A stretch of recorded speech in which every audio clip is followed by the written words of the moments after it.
جیگیری سروک هفپیمانیا نشتیمانیا کرد لسوریه درباری روشا سوریه بگشتی و باندورا روشه لسردوزا کردی آخوی و گوت که گلک سدم هبون که در انجام کریزا سوریه لسر کردستان سوریه نرینی بون. به تایبتی روشا عفرینه که پیاده برپرسیاره یکیه دبر روشا عفرینه ده. دکتر عبدالحکیم بشار جیگیری سروک هفپیمانیا نشتیمانیا کرد لسوریه را گهاند که پیاده برپرسیاره دبر در بازبونا ترکیه جبو عفرین روجاوای کردستان جبر پیاده سیاستا پککه لعفرین پیرو دکر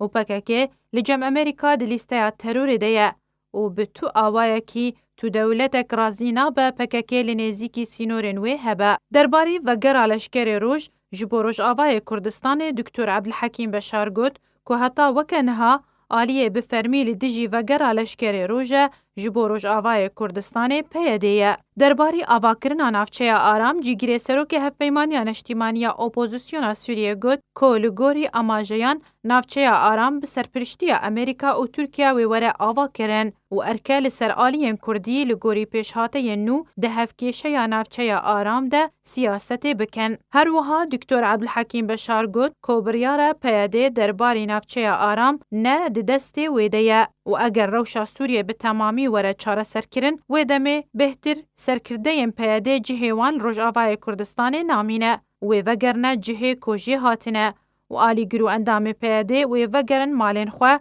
به که تو دستکفتک جبو کردان وره تومار کرن.